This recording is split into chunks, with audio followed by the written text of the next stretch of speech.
Hola, bienvenidos al primer capítulo de Chismecito Científico. En este podcast descubriremos muchas historias interesantes. En esta ocasión invitamos a la doctora Linh Monk. Ella es investigadora nacional nivel 1. Su investigación se basa en la parte teórico y experimental para descubrir nuevos materiales libres sin plomo. Y es una convencida de que la educación es la mejor forma para construir un mejor futuro. Hola, muchísimas gracias por acompañarnos. Esta es la primera edición de una serie de videos que tenemos preparados para ustedes. En esta ocasión quisiera presentarles a una de mis mejores amigas en la ciencia, una persona maravillosa que creo que vale mucho la pena que los demás conozcan.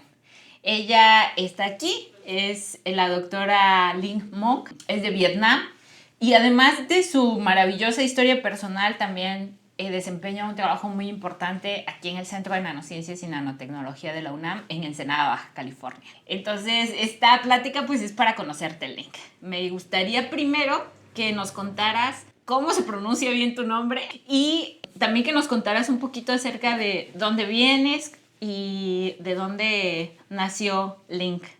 Yeah. Gracias, Carolina. Mi nombre es Linh Monk. Sí. Linh Monk. Sí. Okay. Tiene un H inicio. Yo entiendo que en español ese H no suena. Por eso cuando alguien dice mi nombre sin pronuncia H. Pero ese H en vietnamita suena como J en español.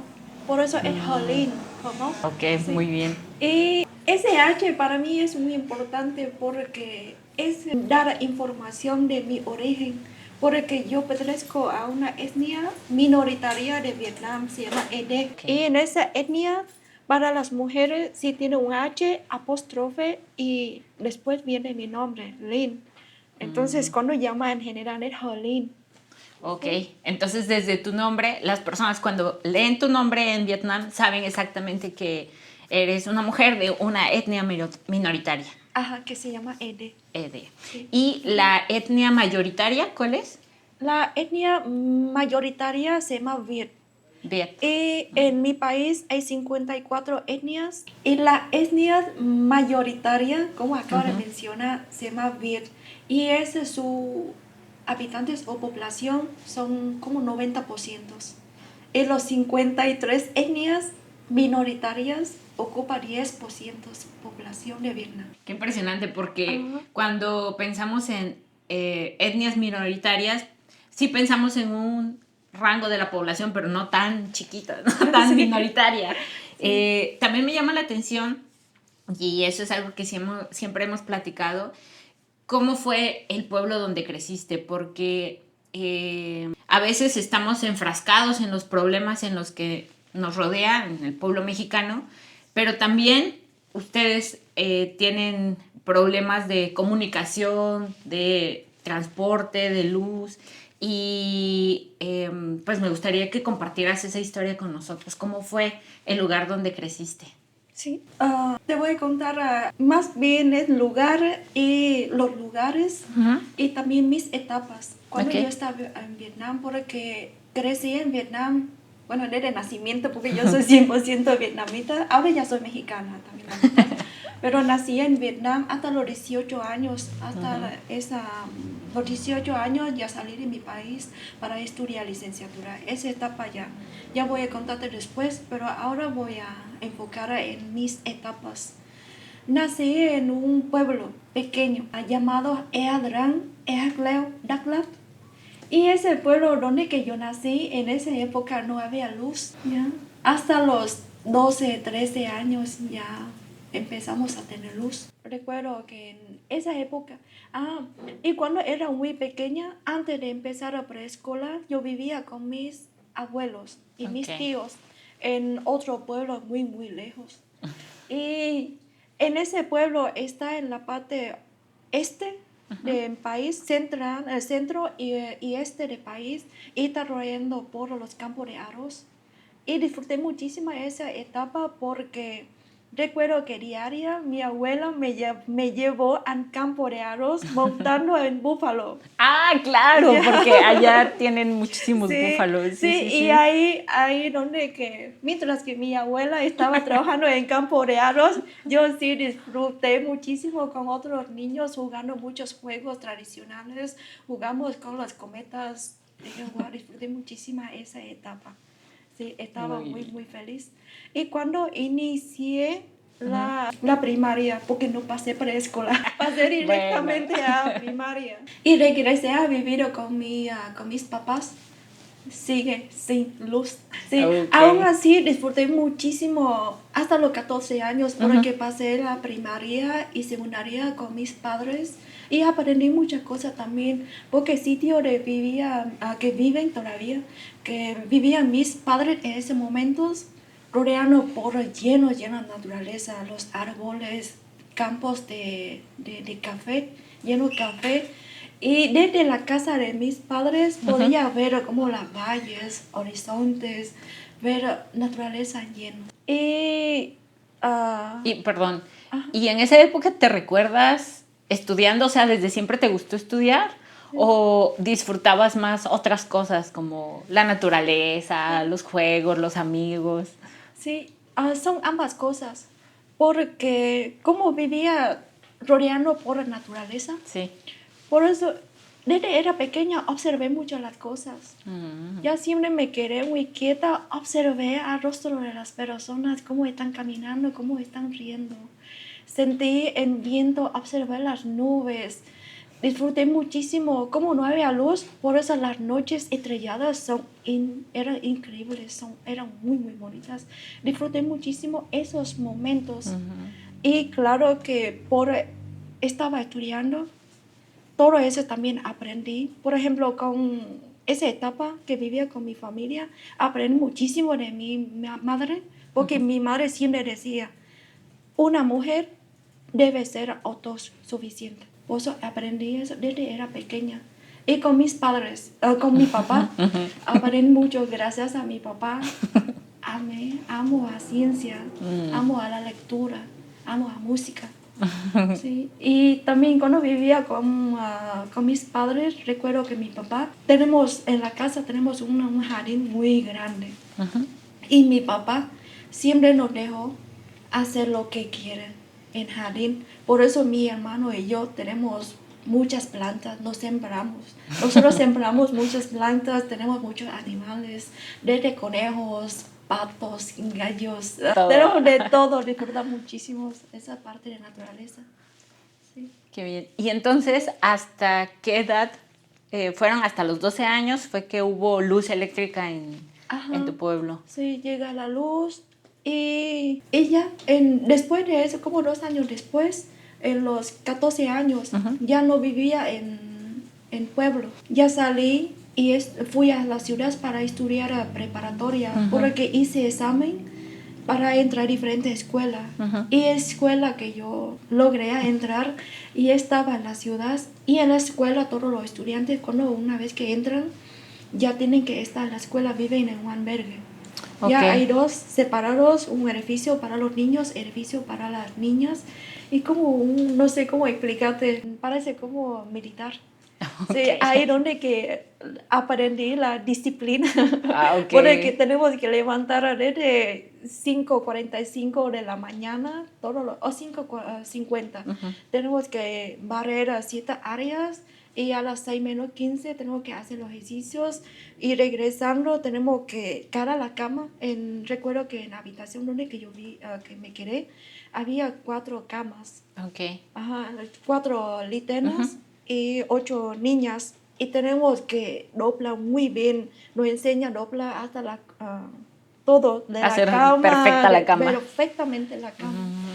Y así en estudio, las actividades, desde por la mañana hasta 10 de la noche. Está muy organizado todos los días. Y a las 10 de la noche, todas las habitaciones tienen que apagar las luces y se duermen. ¿Y ese es un programa nacional para que todos los jóvenes puedan estudiar o fue un caso especial? Ese es solo para caso especial, para Ok. los etnias minoritarios. Ah, ok, Ajá. ok. Para que puedan accesar a la educación. Solo los mejores. Ah, Sí, claro, porque aquí pura, sí, solo los mejores. porque recibimos la beca. Claro, sí, sí, Recibimos sí. todos los apoyos. Por eso reciben, creo que son como 120 alumnos. Pueden entrar cada año. Cada Wow. año. Y, Sí. perdón, ¿cómo se llama ese programa? Sí, la escuela se llama No Changlo. Ok, En esa escuela. en esa escuela. Entonces tú te separaste de tus papás a partir eso de cuando entraste a la preparatoria, Desde los 14 de los 14. hasta ahora. Ya no vivía más con mi familia. Y en ese lapso de tiempo fue cuando decidiste estudiar ciencia, porque Lynn estudió física, entonces estudiar física siempre tiene una historia ahí detrás. ¿Cómo fue que decidiste entrar a la licenciatura de física? Para ciencia, Ujú. como la curiosidad, ese es, porque inicié desde era muy pequeña, Ok. porque ya amé a la naturaleza y ya tuve curiosidad de por qué ocurre esta otra cosa, ¿no? Sí, sí, Y sí. gracias a mi padre, porque mi padre habló de ciencia todo el tiempo, habló de física, de Ok. matemática. Recuerdo que él puso en la casa una pizarra y explica todo el tiempo los problemas de física, matemática. Y cuando sembramos, por ejemplo, las plantas, y él siempre nos explicó por qué por qué otro, o queríamos, mi papá una vez recuerdo mucho que nos enseñó cómo filtrar agua sucia. Ella puso como piedra, arena, etc. Mi papá nos enseñó cada cosa, por eso me desperté en amor a ciencia desde era muy pequeña. Y ahora regresando, porque elijo física. Desde ese también gracias a la educación, porque ya sabes que educación empieza desde la casa, pero la escuela también fue muy importante para mí, porque cuando fui a la escuela los profesores, especialmente los profesores de matemática y física, sí me sentí como me inspiraron mucho. Y por eso empecé a gustar mucho física y matemática. Cuando yo estaba en prepa, en justo el momento que termina prepa, tuve que elegir cuál carrera que voy a ir. Y estaba Indecisa. indecisa entre física y matemática. Y los profesores me explicaron, Lynn, si tú eliges física, van a usar mucho matemática. Pero si eliges la carrera matemática, ¿Matemáticas? entonces casi no usa física. Así como me explicaron, yo que, está bien, voy a elegir física. Y así, cuando regresé a casa, antes de notar la carrera, y tuve una charla larga con mi padre. Como siempre, mi papá me invitó, Lynn, siéntate, te invito a un té. Y ya, así como inicia una conversación.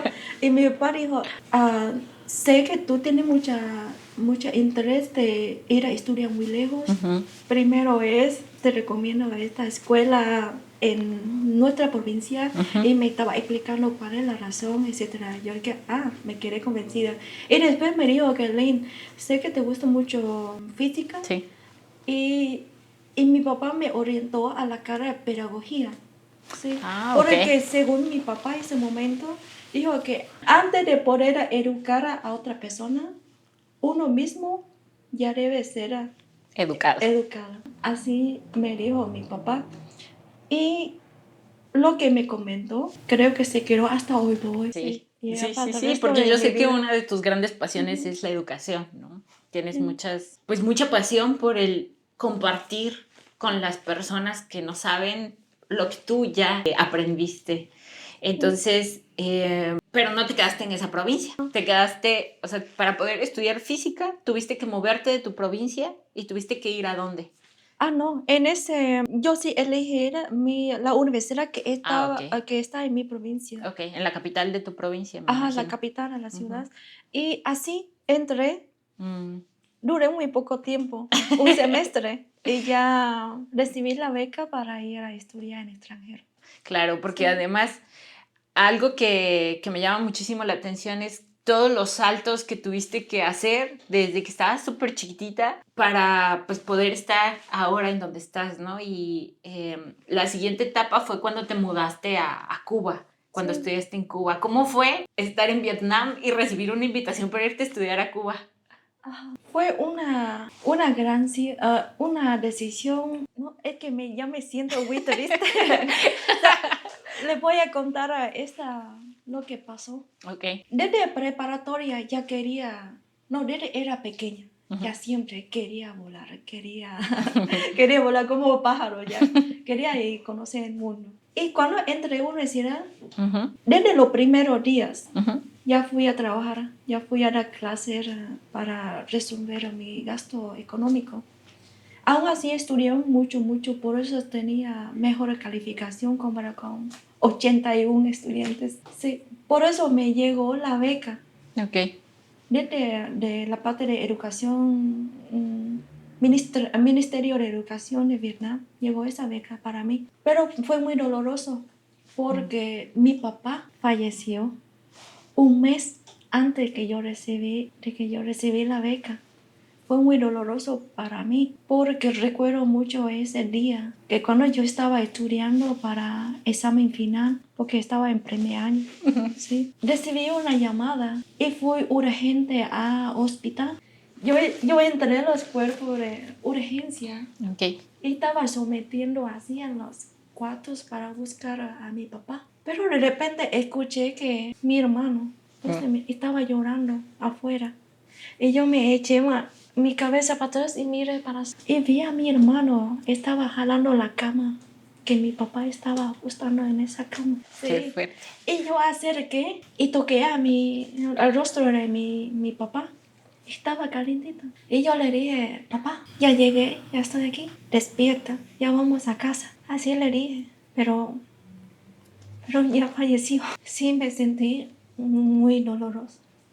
Y no podía llorar en ese momento. Y no podía llorar por mucho tiempo. Qué fuerte. Y me tardé solo 15 años para superar. Sí, Y y fue por esa razón, de que cuando me llegó la beca, de que sí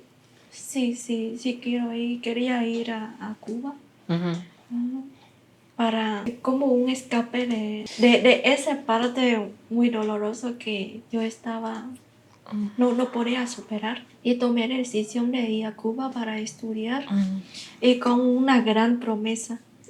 Le dije, antes de irme fui al cementerio y le dije, papá, ya voy a ir lejos y voy a estudiar hasta doctorado antes de regresar. Así como una promesa con mi padre. yo, cuando me hablabas de tu papá, yo pensaba que todavía estaba aquí contigo. Y eh, ahora como que me queda más claro por qué tomaste esa decisión, ¿no? Porque tú no sabías dónde estaba Cuba, tú no sabías nada de español. Ajá. Entonces fue una decisión que a mí siempre me llamaba la atención, cómo es que la habías tomado, ¿no? Pero pues ahora entiendo que fue un momento en el que tú sentías que necesitabas salir, ¿no? Sí.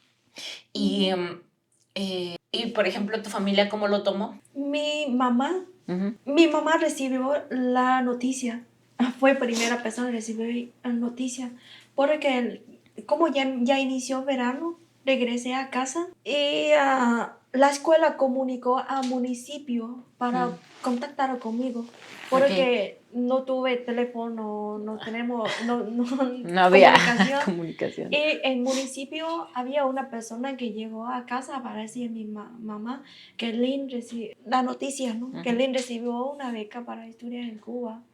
Y ese momento mi mamá, como un rato después, cuando yo regresé, no recuerdo si me fui a campo o algo a trabajar, porque en verano hay que ir a trabajar en campo. Y regresé y mi mamá me dijo que leí en la beca y mi mamá dijo que no vas a ir a ningún lado. Pero después, con el tiempo... Dame un momento. Cuando platicamos sobre tus apellidos y de que tu papá también hablaba un montón de idiomas, o sea, como que me hablabas de él en presente, entonces yo supuse que todavía vivía. Y pero bueno, ya. De eso mismo yo estoy entendiendo hasta ahora. Qué pena, porque ya duró mucho tiempo. Porque no podía superar a la pérdida de mi papá. Por eso tomé mucho tiempo. Seguía sintiendo, me sentía mucho dolor, lo extrañaba muchísimo. Pero apenas en estos periodos, muy poco tiempo, ya como quizás durante esos 2 años, ya empecé a entender que es verdad, yo ya acepto que mi papá ya se fue. Pero mi papá no se fue completamente, sino una parte suya o su presencia sigue, está aquí, está en mí. Porque sus valores, su enseñanza, su forma de ser sigue, está conmigo. Yo voy a llorar más. Sí. Sí. Y es que cuando nos lo cuentas o cuando me contaste de él, sí lo sentí muy presente en tu vida, entonces dije, pues claro, todavía hablas con él. Y bueno, de algún modo sí es. Pero además, retomando esto de cómo lo tomó tu familia, para pagar tu universidad tú tenías que trabajar y tenías que estudiar al mismo tiempo. O sea, no había forma de que tu familia te ayudara económicamente con la universidad, ¿no? Sino tenías que trabajar. Y cuando tu mamá te dijo que no, ¿tú qué pensaste? Yo sabía que mi mamá me iba a decir que sí. Después. Sí, pero tomó como unos días. No, ya. Claro que yo soy una persona que creo que muy calmada. Siempre no dije nada. Dejé que mi mamá toma su tiempo para pensar. Y ya, porque no corro así, mamá, no. Le dejé que ella toma su tiempo pensando. Okay. Y después le dije a mi mamá, quiero ir, déjame ir, por favor. Y después, como 1 o 2 días, mi madre que sí, ya, ve. Ve a Cuba, no sabemos dónde está. Sí. Y cuando te llegó esta invitación, ¿qué ofrecía la invitación? O sea, ¿era para estudiar física? ¿Te daban una beca? ¿Te daban el transporte? ¿Cómo fue? Esa misma pregunta que yo hice, llegué a preguntar, porque tuve que regresar a la universidad para preguntar sobre la beca, porque no tenía esa información. Ah, ok, sí. Y cuando llegué, lo primero es, pregunté, ¿de qué trata la beca? Y me dijo la persona, fue un profesor, me dijo que Lynn es una beca completa. ¿Qué significa? Tengo que pagar algo. Le pregunté. Esa es la primera pregunta. Profesor, tengo que pagar algo. Y él me dijo que no, es una beca completa, no tiene que pagar nada. Ese momento de que ya, 100% voy a ir. Porque tuve que trabajar muy duro. ¿Ya? Casi no dormía. Entonces tuve que estudiar desde muy temprano. Me dormí como 3-4 horas al día o 2-3 horas. Porque tuve que trabajar, tuve que estudiar, tuve que hacer muchas cosas.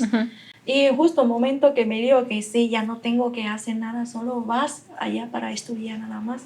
Y yo no pensaba en nada. Y dije, no pienso mucho. Sí, voy a ir. Quiero. Ajá, sí quiero ir.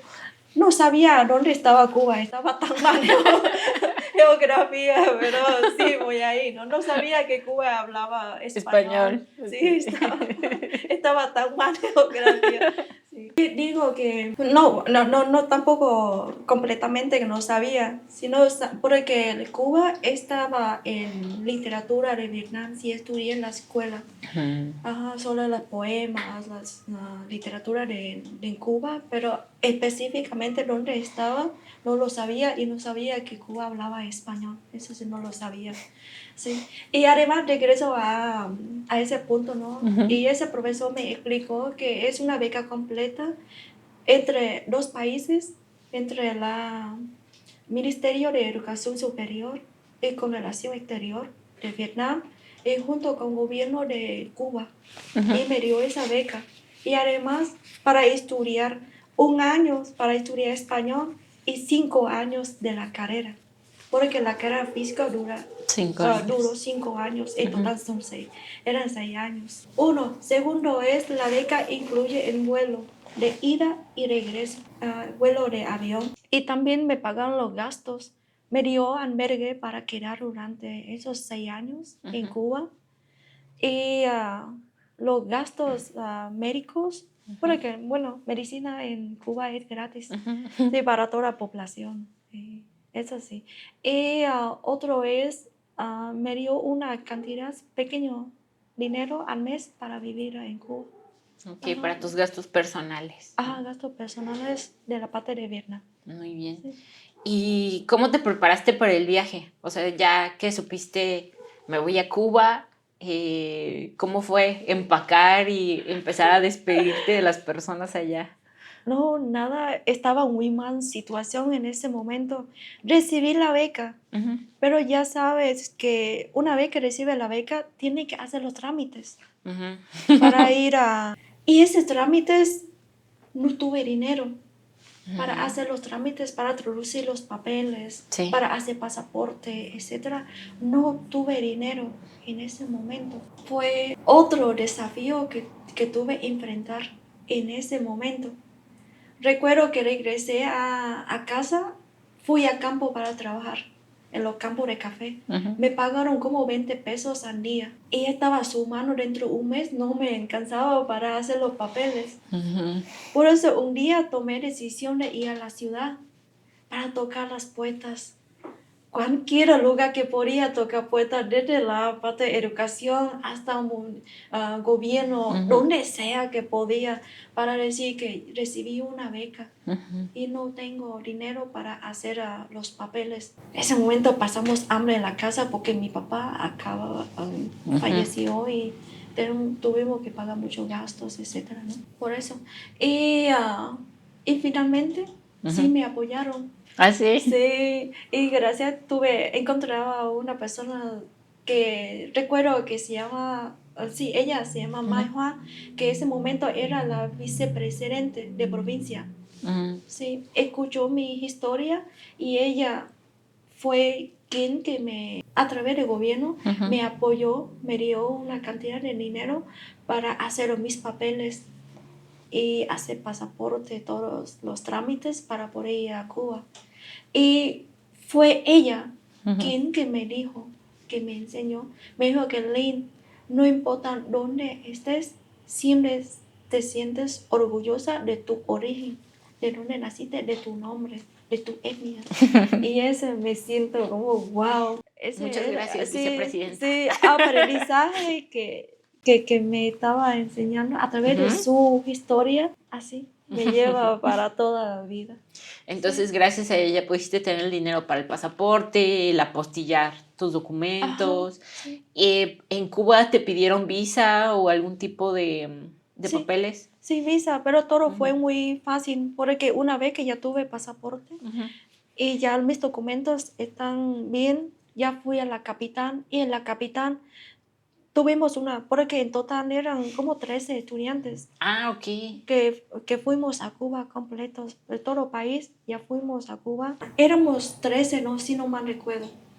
Y ahí tuvimos una reunión con Ministerio de Educación, ¿sí? Que nos explicaron los pasos, cómo van a ir, etc. Y en eso también que ya pasamos a Embajada de Cuba en Vietnam y ahí ellos nos dieron la visa. Sí, fue muy simple una vez que ya terminaron mis documentos. Muy bien. Y pues fue la primera vez que te subiste a un avión, que viajaste. Sí. ¿Cómo sentiste ese viaje? ¿Fue como atravesar así, ahora sí que un mundo a otro? ¿O cómo fue ese viaje y esa llegada a Cuba? Ya no recuerdo muy bien cómo me sentía ese momento. Quizás no miedo, sino creo que el dolor de la pérdida de mi padre fue tan enorme que solo quería escapar ese dolor nada más. Porque durante de todo ese viaje, el tiempo que yo estaba en Cuba, estaba programada en mi cabeza que mi papá estaba viva. Sí, estaba vivo. Dice que mi papá sigue en casa, todo está bien. Me engañé mi mente. Pues era una forma de protegerte, ¿no? Pero de todos modos llegar a un lugar tan distinto, porque me imagino que sí es completamente distinto, y de no entender nada de lo que dicen, fue bastante complicado. Sí. Y el primer año era para estudiar español. Me decías que la beca era para estudiar física en la Universidad de La Habana. Sí. ¿Pero español lo estudiaste ahí o dónde lo estudiaste? Estudié español en otra universidad que se llama Matanzas. Esa Matanzas está como 100 kilómetros lejos de Habana. Sufrí mucho el primer año, porque primero fue un choque cultural. Es muy diferente. Ya el primer día cuando llegué, ya llegamos, ya vimos muchas personas, muchos estudiantes africanos, por ejemplo. Nunca había visto un chico africano en mi vida, tampoco, ¿no? Y también no entendía nada, pero ya empecé a conocer a muchos estudiantes de diferentes países. Ese un choque de cultura. Porque me acercó alguien y me dio un beso en mi cachete. Ese momento no puede ser, nunca jamás tuve contacto con un hombre en mi vida. Que no, ¿qué está pasando? Mi primer beso. Sí, fue mi primer beso. Yo me quedé como así, estaba llorando. ¿No? Que no, me robó un beso, ¿no? En mi vida, no estaba preparada. Fue genial. Sí. Y después ya empecé a gustarme, ¿no? Ya hay que saludar con beso. Bueno, fue choque cultural y otro es idioma.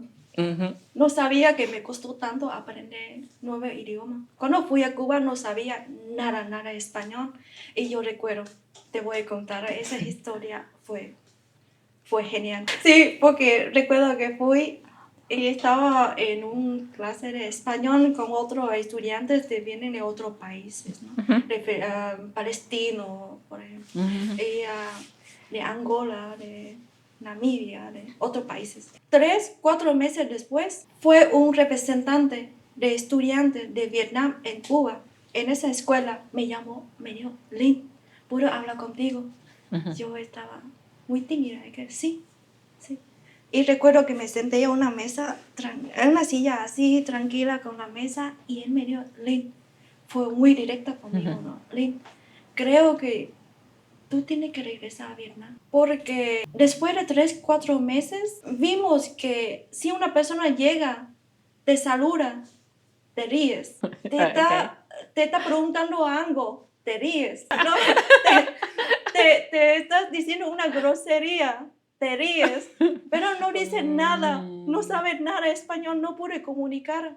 ¿Cómo puede aprender una carrera? ¿Cómo puede estudiar física si no puedes, no tienes capaz de aprender español? Y me estaba explicando, ahora regresas a Vietnam, tiene que devolver el dinero de avión, tiene que pagar la beca, tiene que devolver todos los trámites, etc. ¡Wow! Genial, Carolina. Después de ese día, aprendí español como velocidad de la luz. Me entra por todos lados, me entra como flash. Aprendí español como flash, así rapidísimo, me entró por todo. Terapia de choque. Fue miedo que me ayudó a aprender español. Entonces aprendí muy rápido. Quien sea, donde sea, hablar lo que sea, ya aprendí español muy rápido en esos meses, de los 4 meses faltantes, aprendí mucho. Y recuerdo que antes no salía, porque siempre me quedé, porque era tímida. Pero después, cuando ese día pasó, fui al mercado. Porque en Cuba, los sábados, domingos, ellos abrían los tianguis para vender verduras, cosas, y yo ahí me quedé. Porque ya el mercado no salgo, porque la mejor forma, hasta hoy entiendo que la mejor forma para aprender nuevo idioma, así vive el mercado. Ya aprende porque, ¿qué es? Ya ellos empiezan a explicar. Dice, tomate, manzana, lo que sea, así me quedé en mi carro para aprender español, o me quedé en parque, o me quedé en, como salí mucho más fui a las casas de las familias cubanas para comunicar con ellos, para aprender español también. ¿Y la bienvenida de estas personas en Cuba, cómo era? ¿Era cálida? ¿Sí te enseñaban, te ayudaban a aprender? Sí. Son muy lindas personas. Algo que aprendí en Cuba es la solidaridad. No sé si pronuncio correctamente. Sí. Palabra, y la comunidad también. Sí, porque yo entiendo que la situación en Cuba fue muy difícil económicamente a todos. Aún así, siento mucho cariño, mucho amor de pueblo cubano, donde sea, donde yo estaba, siempre es como era bienvenida para ellos. Y recuerdo que si ellos tenían azúcar, dice, Lynn, te regalo azúcar, te regalo ¿cómo me regalan, no? Azúcar, me regalaron algunos huevos, me regalaron algo, sí. Aunque ellos no tenían, pero compartían lo que tenían. Qué bonita. Sí, eran muy felices, aunque pasamos, como vi a los cubanos, aunque en general, afuera del ambiente académico, dentro también, aunque pasan dificultad económicamente, en bloqueo, aún así eran muy felices porque siempre se bailan mucho, disfrutan el ambiente, disfrutan con lo que tienen. Muy bien. Y entonces pasaste un año completo ahí en 8 meses. 8 meses Sí, en 8 Matanzas meses. y después se mudan a la Universidad de La Habana. Ajá. Depende, porque entre 13 estudiantes nos separamos. Ah, ok. Sí, Cuando llegamos para aprender español en la misma escuela. Y después ya empezamos a separar. 2 estudiantes yo y con otro estudiante, yo y con otro estudiante más fuimos a Universidad de Habana y el resto van a diferentes provincias. Depende del tipo de carrera. Ajá, Porque en Cuba la física solo existía en La Habana, la Universidad de Habana.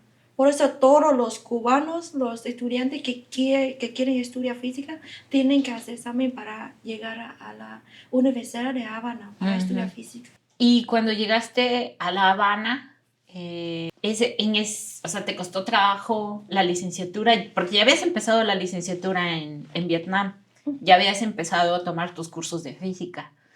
¿Cómo fue el nivel que viste académicamente hablando en La Habana? ¿Era también rudo? ¿Era muy alto? Porque bueno, en México al menos se corre el rumor, ¿no? De que como Cuba fue durante mucho tiempo enseñado por profesores rusos, pues el nivel académico en física es bastante alto, ¿no? Pero no sé si tú sentiste ese cambio. Yo estoy totalmente de acuerdo en esa parte, porque el nivel de licenciatura de física en Cuba es muy alta, porque los profesores que nos enseñaron física estudiaron en Rusia, en Alemania, y cuando regresaron a Cuba, sí enseñan física, pero a un nivel muy, muy alto.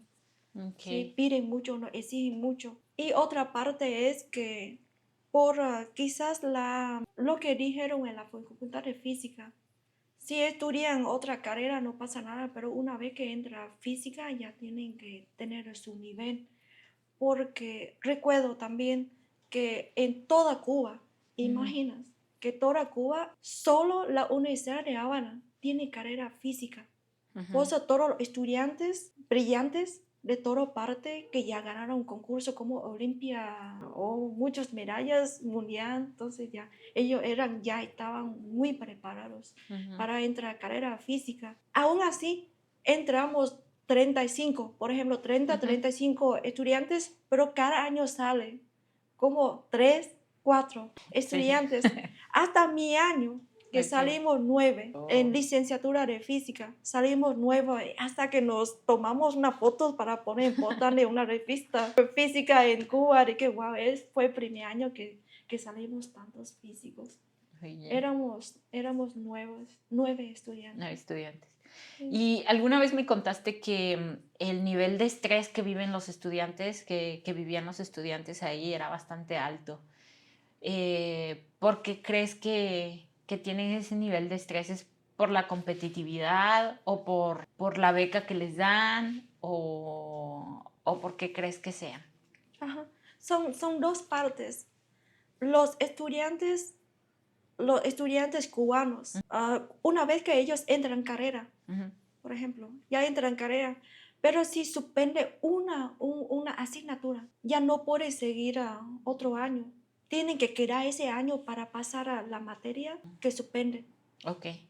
Y además tienen que ir a trabajar. En la escuela o manda a trabajar en algo y regresa a estudiar. Solo tienen que pasar esa materia. No permite brincar a año, sino terminar por una materia, por ejemplo. Y de la parte de ellos sí tienen que estudiar porque no pueden suspender nada. Y ahora la parte mía, como otros estudiantes vietnamitas, en nuestro caso particular, no podemos suspender tampoco. Porque si suspende una asignatura, ya tenemos que repetir en año. Ese es uno. Y segundo, la beca ya está definido para 6 años, 1 año de español y 5 años de carrera. ¿Y qué pasa si repite 1 año? Quiere decir que va a tardar 1 año más para graduar.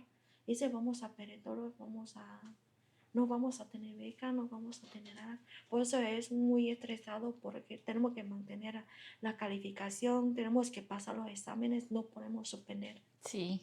¿Y estudiar en Cuba qué te pareció? Además de que el nivel era alto y competitivo y tener el estrés de no, perder la beca, ¿y qué te pareció las condiciones en las que vivías? Porque ya habías tenido una experiencia de vivir como en la preparatoria, ¿no? En un lugar en el que compartías con muchas personas. Y también ahora en Cuba tenías que volver a hacer ese proceso, ¿no? De compartir con más compañeras y de vivir en comunidad. ¿Cómo fue eso? Sí, esa parte sí ya estaba preparada. Ya te habían entrenado Sí, desde porque- las 5:50. Sí, porque ya fui entrenada desde preparatoria.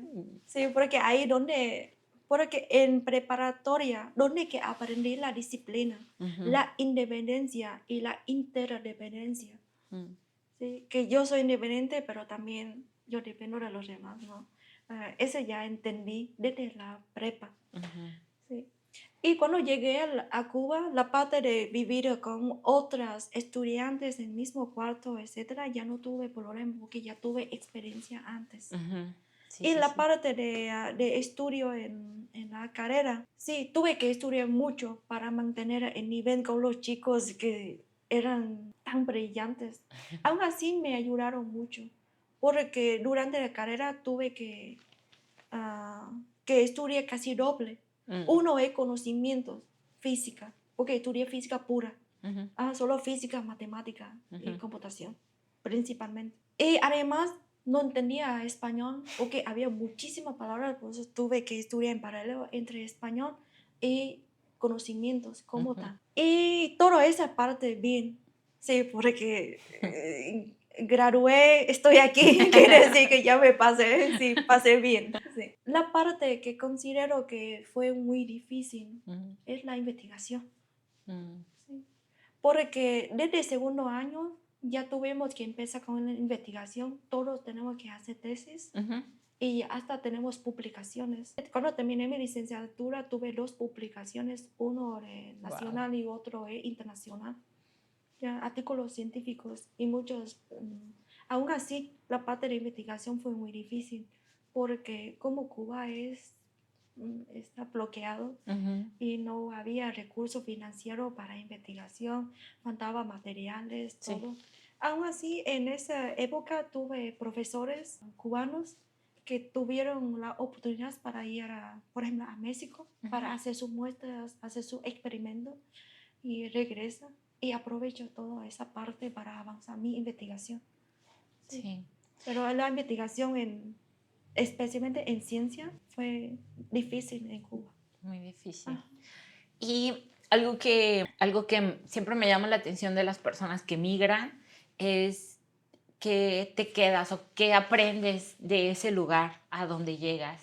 ¿Qué aprendiste más en Cuba? Por ejemplo, aprendiste que los besos en la mejilla son un saludo, que esta solidaridad, ¿no? Del pueblo, de la alegría por vivir, pero algo que todavía conserves de ellos y que te acompaña siempre, ¿qué será? Yo pienso que, bueno, son varios. Ahora mismo no me sale. Sí, pienso que ese es el amor que comparto. Con lo poco que tengo, siempre se puede compartir con los demás. Sí, pues su generosidad, entonces. Sí, generosidad de los cubanos, ese sí se queda en mí. Y otro es el ingenio. No sé cómo genio. Sí, el ingenio. Sí, ingenio. Digo, wow, porque en Cuba tenemos que aprovechar de todos. ¿Ya? Desde una etapa de cualquier cosa que conseguimos, tenemos que aprovechar. desde la investigación hasta la vida diaria. Y cuando se falla algo, cualquier equipo ya busca manera de arreglarlo o Sí. inventar equipos. Sí, Y sí, sí. construyen diferentes equipos para las mediciones. Sí, Ya, pues, esa es toda la parte de genio, ¿no? sí, el ingenio. El genio, así con palabras. Sí, y también otro es la parte de resiliencia. Una vez que Ujú. mencionaste una charla tuya, eso también. Resiliencia, Sí, resiliencia. Sí, pues, porque como ya pasé, estaba en Cuba, había muchísimas dificultades en todos los sentidos por la condición de la situación allá. ujú, No teníamos internet, no teníamos luz muchas veces, no teníamos agua muchas veces, o, y la comida, ujú, etcétera. Aún así, podemos, ujú. o al menos en mi caso, sí pude, adapté y podía ¿cómo se? Avanzar, sigue avanzando en esa situación, por eso hasta hoy voy. ¿Cómo pasé de Cuba y ahora para allá? Sí, porque, bueno, o sea, yo no sabía que habías terminado la licenciatura con 2 artículos. Es muchísimo más de lo que se le exige aquí a un alumno de licenciatura en México. Y además decías que muchas veces pues no hay internet en todos lados en Cuba, solamente en la universidad. Y alguna vez me contaste que tenían que hacer fila, en fila india para bañarse, para agarrar agua, Sí, para durante el día. Eh, Creo que todo eso hizo que te volvieras una persona aún más resiliente, ¿no? sí. Y también como más agradecida por las cosas que tienes ahora, ¿no? Y ahora que me contabas sobre estos profesores que van y vienen a otros lugares, me recordó mucho a la doctora Mayra. ¿Te Ujú, acuerdas de la doctora sí. Mayra? La doctora Mayra fue una doctora cubana que lamentablemente falleció el año pasado, pero ella era catedrática de la Habana y escribía proyectos y ganaba becas para irse al colisionador de hadrones. Siempre vino a México, cada año venía a hacer estancias de investigación. Ella junto con otro investigador, el doctor Valenzuela de aquí del CENIN, hicieron un microscopio de efecto túnel, así lo armaron con sus manos. Entonces, a mí ella siempre me pareció un gran ejemplo de la pasión por hacer algo que te gusta, ¿no? Entonces yo creo que también eso lo puedo percibir en ti, que esa pasión se sigue, bueno, que viste en los investigadores en Cuba que tienen muchas cosas en contra, todavía y todavía se enfrentan a muchas otras, ¿no? En su día a día, no solamente la parte de investigación, hacen que si de verdad van a hacer una aportación a la ciencia, lo hacen desde el corazón, ¿no? Desde su alma pidiéndoles que lo hagan. Entonces, siento que eso te sigue marcando. Pero, pues, terminas la licenciatura y durante todo ese tiempo de estar estudiando en Cuba, ¿hablabas con tu familia? ¿Tenías contacto con tu familia? Yo recuerdo cuando llegué a Cuba Mm. y no pude comunicar con mi familia porque no tenía la comunicación, Ujú. todavía estaba escribiendo cartas en papel para enviar. Y recuerdo que después de 2, 3 meses ya fue primera vez que comuniqué con mi familia a través de Mm, un correo de escuela, ok. porque escribí ya el correo en la casa y a través de cuenta de otra alumna que ya estaba en 3er año en esa misma universidad vietnamita y Ujú. me pasó su cuenta y tuve Ok. que hacer una fila a las 12 de la noche ya para tener, entrar a una máquina y así copié mi correo para enviar a mi familia. Y no sabía que mi mamá, mi familia en Vietnam estaba llorando buscándome, porque pensaba que ya Sí. me llevó como esclava, que Aquí nos engañaron. sí, mi mamá dijo que ella se sintió que ya perdió su hija, que le engañaron, etcétera, Sí. porque no sabía nada de mí. Y recuerdo también unos meses después recibí una carta en papel de mi hermano y una carta en papel de mi abuela paterna. Sí, mi abuela ya falleció, pero siempre me escribió las cartas y fue muy linda de su parte, ¿no? Mucho cariño. Y así como empecé con la comunicación. Y después, ya cuando ya entré a universidad en La Habana, sí, no tuvimos internet, en acceso de internet para navegar, etcétera. Pero sí tenemos acceso para entrar a un correo institucional. Y creo que nos dijeron que los correos para llegar a lejos, a extranjeros, sí pasan los filtros, ¿no? Ok. Sí, antes de ir. Pero aún así ya, con eso ya pude comunicar Sí, con sí, mi pues, familia a través de correo. ok. No llamada como aquí en México. En México sí tenemos diferentes vías para poder comunicar, hablar a diarias con cualquier parte del mundo, pero en Cuba, ¿no? A través de un correo. Y bueno, pues fue una gran felicidad de saber tu familia, saber de ti, que estabas bien.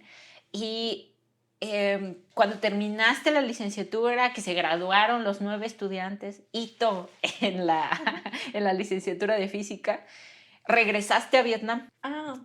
Fue así que cuando yo estaba en tercer año de la carrera, y fue mi profesora, mi asesora en mi licenciatura, fue profesora doctora Portelles. Ah, sí. Sí. Portelles, pues es un personaje también, un investigador que va y viene siempre de Cuba aquí a México.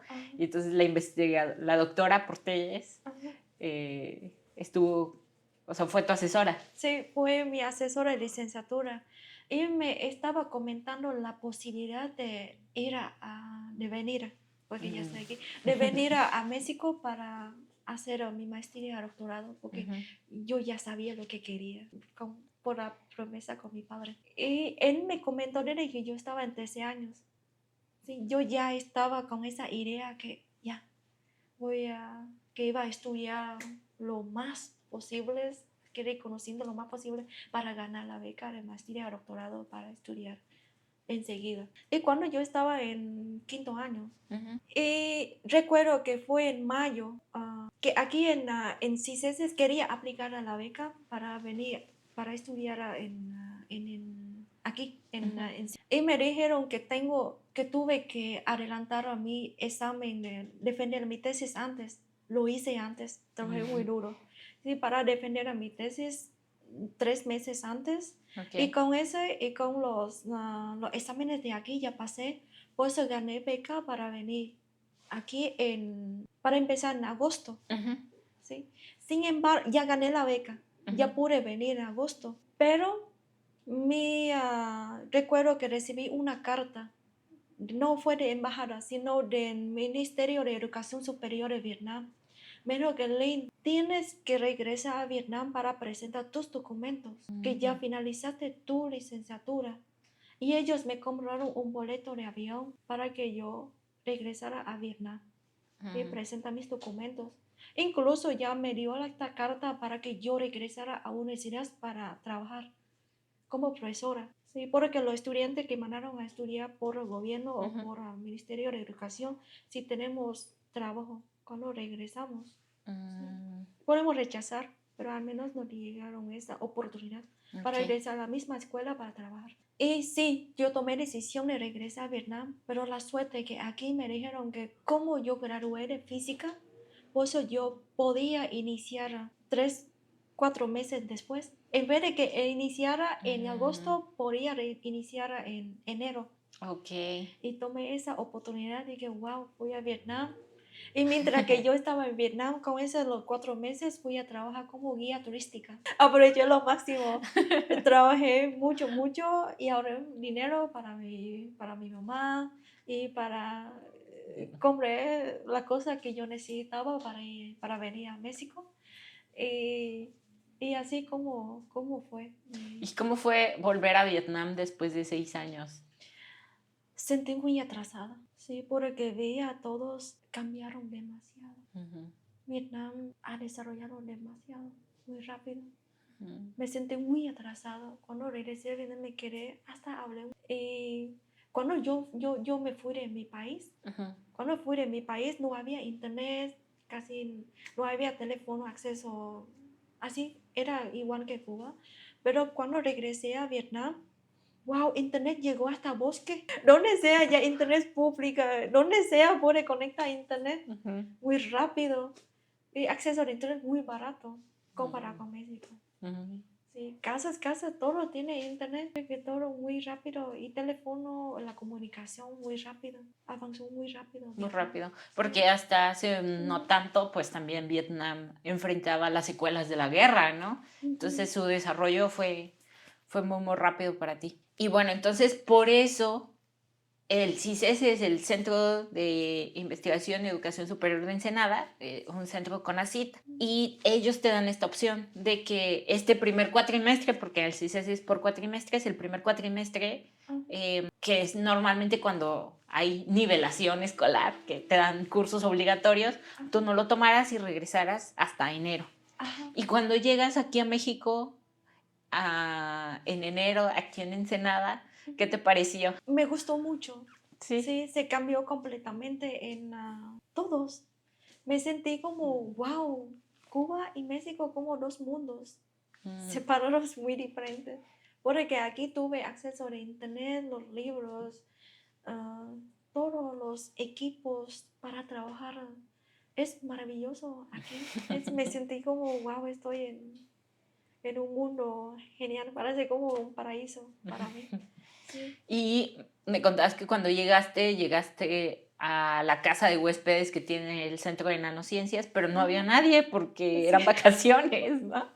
Y pues no sé, en Vietnam no celebran Navidad, ¿o sí? ¿Sí celebran Navidad? Sí, porque Vietnam ya está adaptado a todo el mundo, ya celebramos en cualquier día. Navidad, Año Nuevo. No, sí celebramos, pero no tan fuerte como ustedes. Sí, porque bueno, aquí hay vacaciones como 2 semanas y por ejemplo, nosotros tenemos solo en Navidad, no tenemos vacaciones, sino los que son católicos y celebran. Aún así los jóvenes sí también celebran, aprovechando el día, ¿no? Y, por ejemplo, Año Nuevo, primero de enero, solo tenemos un día de descanso, pero tenemos 3 semanas para Año Nuevo lunar. Eso sí, nosotros sí celebramos. Y ustedes aquí en México sí celebran diferente. Sí. Cuando llegaste, justo eran vacaciones. Yo recuerdo ese día. Wow. Yo llegué a México, fue el día 29 de diciembre, 29 o 30 de diciembre. No había nadie. Yo estaba completamente sola varios días. Sí, porque hasta 7 de enero para iniciar escuela estaba sola en el centro. Estaba sola en casa huéspedes. Pasé un frío increíble, porque desde Cuba siempre temperatura como 40 grados, había mucho sol, mi piel era como chocolate, después de muchos años de bronceado. Sí, prácticamente como no es bronceado, es chocolate, muy quemado con sol. Y cuando llegué aquí, hacía muchísimo frío, en esos días no aguantaba. Sí, tuve muchísimas cobijas, había un calefactor, recuerdo también que calefactor nunca había usado en mi vida, un calefactor, no sabía cómo, no sabía ese aparato, ¿para qué sirve? Yo me quedé como así, ¿para qué sirve ese? ¿Por qué está ahí? Pero no lo sabía usar, no lo sabía que sirve para calentar. Y saqué en todos los cajones todas las cobijas que encontraba, como 8 cobijas y así. Y puse dentro. Aún así pasé mucho frío en casa. Porque en ese momento no había los edificios. Que está ya, ahora sí hay los edificios alrededor que protejan por el viento, ¿no? No deja pasar viento, pero en ese momento no había nada, pues sentí mucho frío. Y estaba sola. Sí, pues es que yo también crecí en un lugar en el que hace calor la mayor parte del tiempo y cuando llegas a Ensenada tiene un clima completamente distinto al clima del resto de México y es muy, muy frío. Pero bueno, entonces inicias tu maestría cuando todavía se llamaba la maestría en ciencia de materiales. Física material. Física de materiales en el CICESE y empiezas a trabajar con quién. ¿Quién fue tu asesor de tesis de maestría? Fue el doctor Oscar Raymond Herrera.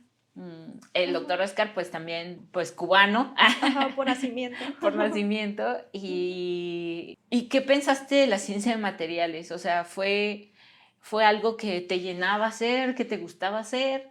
¿Y cómo fue que de repente ya empezaste a decir, bueno, esto sí me gusta para desarrollar también una tesis doctoral? Fue así. Cuando inicié la tesis en licenciatura, ya empecé a trabajar en cerámicas piezoeléctricas libre de plomo. Y lloré mucho en esos años porque recordaba mucho a mi papá. Porque una de las cosas que mi papá falleció fue plomo. Y por esa razón seguí esa línea de investigación. Y cuando vine a México, seguía esa línea de investigación. Trabajo con los materiales libres de plomo. Ok. ¿Sí? Y otra parte que me gustó muchísimo es la cristalografía, la estructura, ¿sabes qué? Y hay una conexión increíble, es como con materiales, ¿no? Porque si quiere estudiar material y con un pequeño cambio de la estructura, modifica, ya cambia sus propiedades. Y todo eso, la conexión increíble entre cómo me gustó ambos, como conexión increíble entre la estructura, la cristalografía y con la propiedad de materiales. Esa es la razón que sí me encanta y disfruto. Sí. Por eso en mi tesis de licenciatura, de licenciatura y también maestría, ya empecé a hacer películas. También sigo con los materiales ferroeléctricos libres de plomo. Ok. Ya más con la proyección para tecnología. Y después, cuando inicié con doctorado, ahora sí, estaba pensando, la parte de experimental, tengo conocimientos, ya sabía hacer la cerámica, películas y también las mediciones, los equipos, la caracterización. Y después me llamó mucha atención la parte de simulación, la teoría, para complementar. Y dije, wow, con simulación puedo ver la parte estructural, puedo ver átomos por átomos y puedo estudiar sus propiedades. Lo mismo, la magnética, ferroeléctrica, estructural, electrónicas, todo eso es como un complementario. Me llamó mucha atención. Esa es la razón que ahora estoy en ambos, ¿no? La parte teórica y en la parte experimental. Perfecto. Y cuando estás en el doctorado y tienes toda esta investigación tan enfocada a la parte experimental y después das el salto a la parte teórica, ¿qué fue lo que más te costó trabajo? Porque yo siento que la gente que nos hemos dedicado a la ciencia, la maestría es como rapidísimo, 2 años y ya, o sea, es muy, muy rápido. Pero el doctorado, como que hay cosas que cambian, es como que te da más tiempo, pero también te enfrentas a muchos otros retos, ¿no? ¿Qué reto fue el que tú crees que fue el más importante que superaste durante el doctorado? Por ejemplo, en licenciatura y maestría, enfoqué la parte experimental. Mi reto fue falta de materiales o fallos de los equipos. O deposité muchísimas películas o hace muchas cerámicas y finalmente no salen las propiedades cuando haga la caracterización.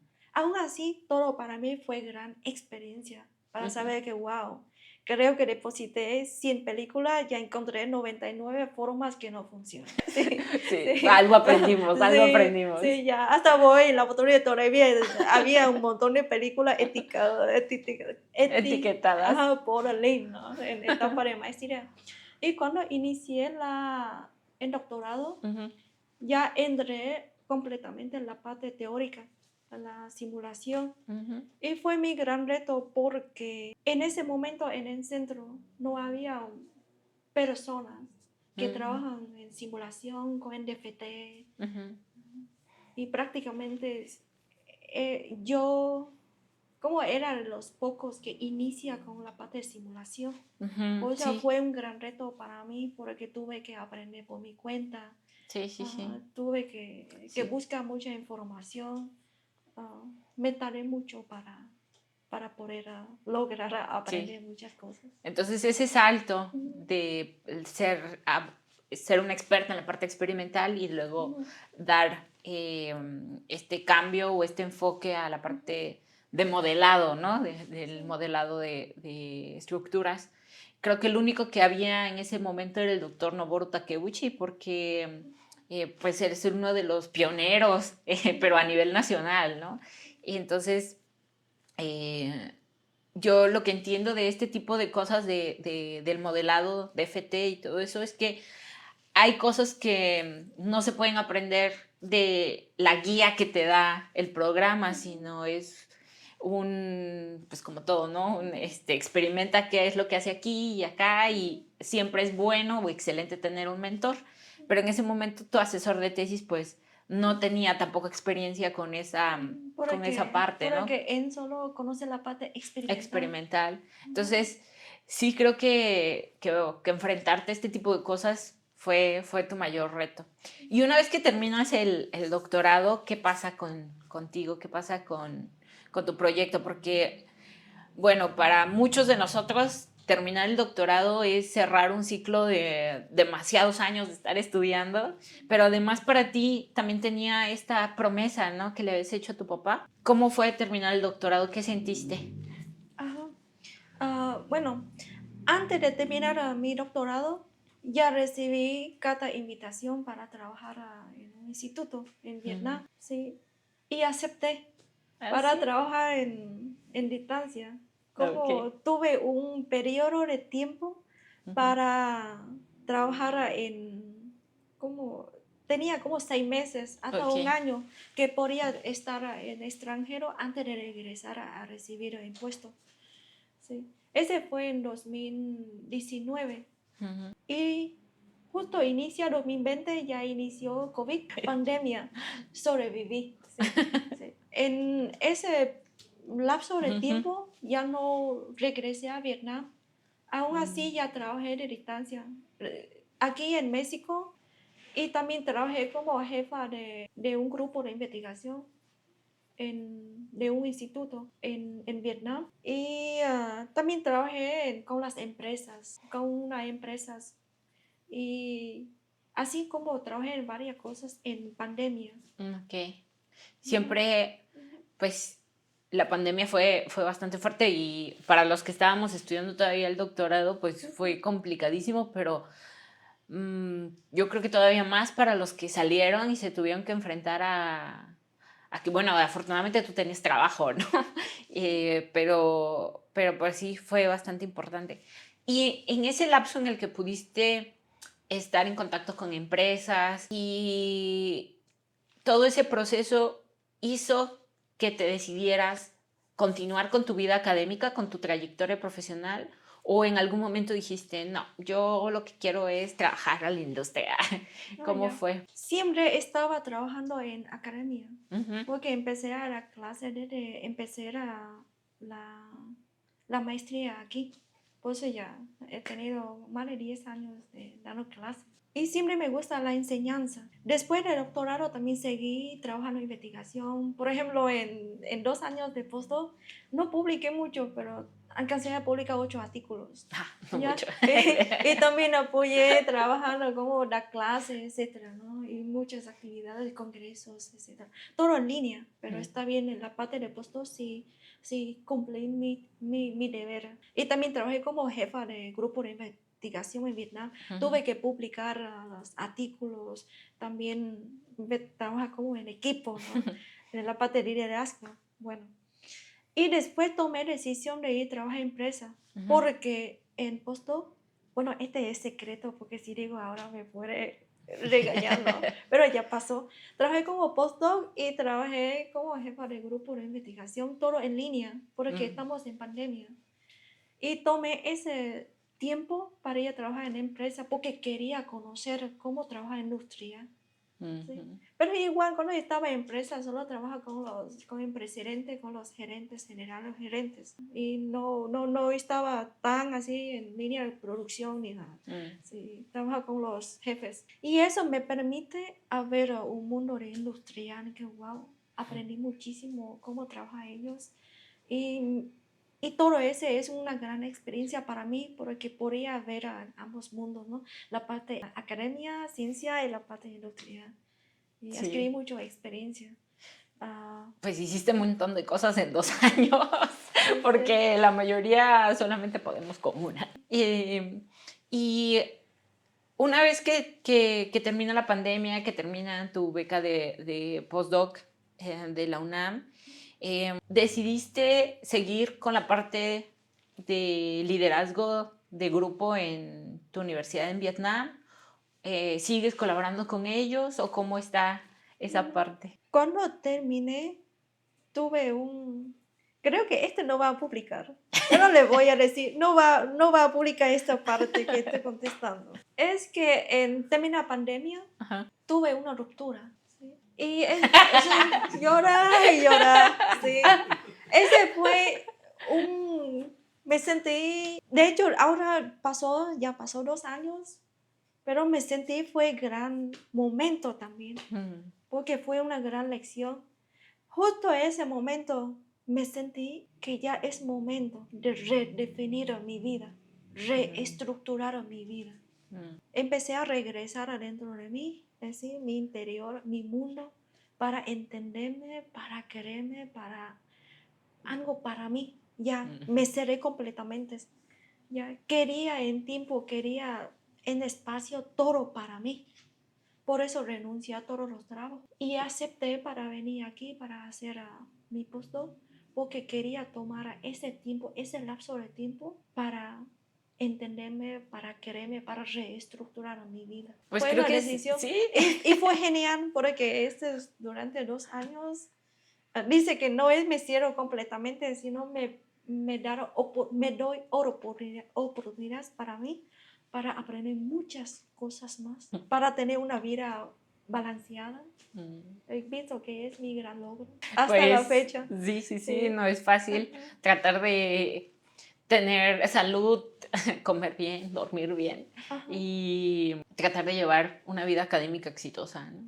Entonces, yo creo que sí es importante que lo mencionemos porque muchas veces se cree que los científicos, este estereotipo de personas súper frías, sobre todo las personas que estudian matemáticas o física, como que somos súper calculadoras y que nos alejamos de la gente, ¿no? Y pues no, también nuestros sentimientos importan y las personas que nos rodean y las personas con las que tenemos relaciones, pues influyen mucho en nuestra vida, ¿no? Entonces, yo siento que sí es importante que menciones que ese también fue un parteaguas, ¿no? Y que a partir de ese momento pues te pudiste volver a conocer y empezar desde cero, ¿no? Otra vez. Entonces, me parece genial. Y ahora que sigues aquí en Ensenada, que regresaste a Ensenada a tu postdoc, ¿qué crees que es lo que sigue para ti? ¿Cuál es tu motivación de aquí en adelante? Porque siento que durante mucho tiempo a lo mejor era como una promesa que tenías que cumplir y después era como estar persiguiendo logros académicos y ahora, ¿qué es lo que viene para Link? ¿Qué es lo que te gustaría hacer? Ya. Porque ahora como ya sé muy bien lo que quiero, ¿sí? Porque ahora ya estoy en camino, he hecho muchas cosas para llegar a una vida balanceada. ¿Y cómo yo defino una vida balanceada? Porque cada quien define diferentes formas, pero en mi caso yo estoy dividido más detallados. Entonces, para mí, una vida balanceada donde que contiene los 8 pilares fundamentales. Entonces, primero es el desarrollo profesional, en estado económico. En tercero es la salud. En cuarto es amistades y familia. La quinta es la relación amorosa. Sexta es mi pasatiempo. En séptimo es desarrollo personal. Y en último es la contribución a la sociedad. ¿Sí? ¿Cómo defino muy bien los 8? Pues cada etapa ya puedo dividir muy bien. Por ejemplo, este mes o dentro de un año o 6 meses, yo puedo enfocar en este pilar, este otro. Ya sé muy bien lo que voy a trabajar para siempre mi vida balanceada. Siempre me enfoco, cualquier actividad que he hecho, es que, wow, estoy en desarrollo personal. O esta actividad es mi pasatiempo. Por ejemplo, ahora ya sé escribir y leer en braille. Dice que, wow, ese fue mi pasatiempo, por ejemplo. Y, por ejemplo, en esto, yo estoy en este curso, porque estoy en desarrollo personal. Porque necesito trabajar en esto, esta actividad, wow, muy bonito, porque la contribución a la sociedad. Por eso ya sé muy bien qué es lo que estoy haciendo a las actividades. Ahora regresa a tu pregunta, ¿qué es sigue para él, no? Y eso voy a seguir con esa vida, es de los 8 pilares para tener una vida balanceada. Y de pronto, mis planes, mis metas para los próximos años, voy a seguir a la parte de desarrollo profesional. Si quiero convertirme en una experta en el campo de estoy trabajando. ¿Sí? Y también sigo con la enseñanza porque me gusta muchísimo la educación, compartir mis conocimientos y ya sabes, el conocimiento es poder, voy a seguir aprendiendo, creciendo, eso, para sentirme también en la confianza, ¿no? Porque una vez que tenés más conocimientos, siento como sabe menos, pero siento más segura de sí misma. Y también me gustaría hacer mucha vinculación con Vietnam en la parte de divulgación para llevar ciencia a los niños, especialmente a los niños etnias minoritarias. Esa es la razón que te pedí ser a mi mentora. Que lo pongas así, que te fijes esa meta, porque creo que las personas que salimos de lugares en los que no hay tanta divulgación de la ciencia, sabemos que un pequeño experimento, una charla, estos acercamientos sí pueden influir muchísimo en la niñez. Entonces, pues la verdad es que me encantan tus proyectos. Siempre que me platicas cosas, me quedo así como hipnotizada porque pues se me hace que eres una de las personas más lindas que conozco, siempre muy generosa, muy amable, y conocer todavía más tu historia pues me hace admirarte todavía más, ¿no? Además, pues por los datos que nos contaste fuera de cámara, fue que en México solamente, bueno, hay como de 200 a 300 personas de Vietnam viviendo en México, y tú eres la única en Baja California, y pues me siento muy afortunada de conocerte y de llamarte amiga. Gracias, espero que voy a preguntar para ver si encuentro a alguien en Ensenada, yo soy única. Sí. Y ya le dije también bajar de los hermanos, de amigos, y en bajar a que cuándo van a venir para ver que estoy aquí sola. Pues no estás sola, estamos con nosotros. Sí, eso yo pienso en mi vida, yo soy muy afortunada porque no importa dónde esté, siempre encuentro a las personas que son tan lindas y se quedan en mi corazón. Es algo, pienso que sí, en pronto o en futuro, si regreso a Vietnam, ya es momento de estar con mi familia, con mi mamá, con mis hermanos.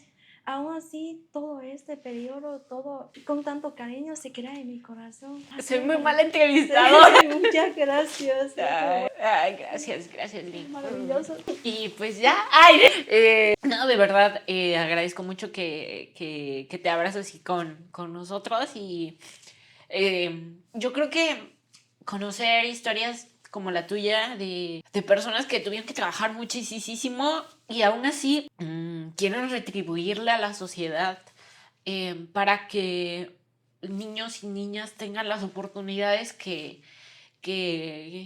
tú tuviste que pelear, ¿no? Creo que es algo que siempre me va a encantar escuchar y sobre todo pues promover. Entonces es uno de tus espacios, ya sabes que siempre que quieras hacer algo de divulgación nos puedes llamar. Carolina, porque me pasé muchos años Desde cuando yo era pequeña, sí pasé frío, por falta ropa, sí, de comida, pasé hambre. Aún así, mi mente todo el tiempo estaba soñando, ¿sí? Seguía leyendo, disfruté naturaleza, soñando de que sí, mañana va a ser lo mejor. Esa es la razón que yo pienso mucho por los niños. Y hay los mensajes, pequeños mensajes para las pequeñas niñas que quizás están en la situación como yo, que sí recuerda siempre que la situación actual que están no define su futuro, porque sigue soñando cosas grandes, tiene sueños grandes y, y, y, y sigue aprendiendo, mejorando de sí mismo, confía en sí, porque, y recuerda siempre, para mí, conocimientos es el poder y la educación es el camino más corto para salir de la pobreza. Entonces, poco a poco la vida va a mejorar. Qué bonito mensaje. Sí, quiero que entiendan eso porque ya pasé esa etapa. Pues te agradezco mucho, Link. Ya fue un carrusel, un sub y baja de emociones. Y espero que las personas que puedan ver este video pues se inspiren en tu historia, que pues también quieran aprender y conocer cosas nuevas. Perfecto, pues muchas gracias, Link. Sí, gracias, Espero que, te digo, haya personas que interesadas en saber un poquito más de Vietnam también, de este tipo de programas. Y espero también a los 13, 12 compañeros vietnamitas que fueron contigo a Cuba, que también pues su vida haya mejorado y que les haya ido muy bien. Sí, ya está tomando sus posiciones. Perfecto. Por ejemplo, el chico que me invitó a trabajar en ese instituto, pero ya por mi ruptura, por lo que está pasando, no acepté. Fue gran una oportunidad, pero no regresé hace un año. Ahora él es el director del instituto. Tiene 2 años mayor que yo. Wow, pero es un muchacho brillante. Ya publica como 50 artículos al año. No sé cómo al día, pero sí, Bueno. ya. Pero aún así no me siento arrepentida por mi decisión de renunciar a todo. Porque es el momento que tengo que reestructurar mi vida para entender, para sanar, para estar bien, para saber qué es lo que yo quiero para los pasos siguientes, porque supongo que me voy a vivir mucho más tiempo y quiero estar feliz, agradecida, disfrutando, lleno de amor. No, pero fue genial para mí en estos 2 años. Genial. Bueno, pues muchas gracias, Link. Listo. Muchas gracias. No sabía que podía hablar. No sé si me van a decir, no sé si tienen que cortar, por ejemplo, 1 hora ya, te quedan 2 minutos. La verdad que estuvo muy suave. Estuvo muy padre, sí. Yo creo que sí puede inspirar a muchas personas. Estuvo muy padre, sí. Yo creo que sí puede inspirar a muchas personas.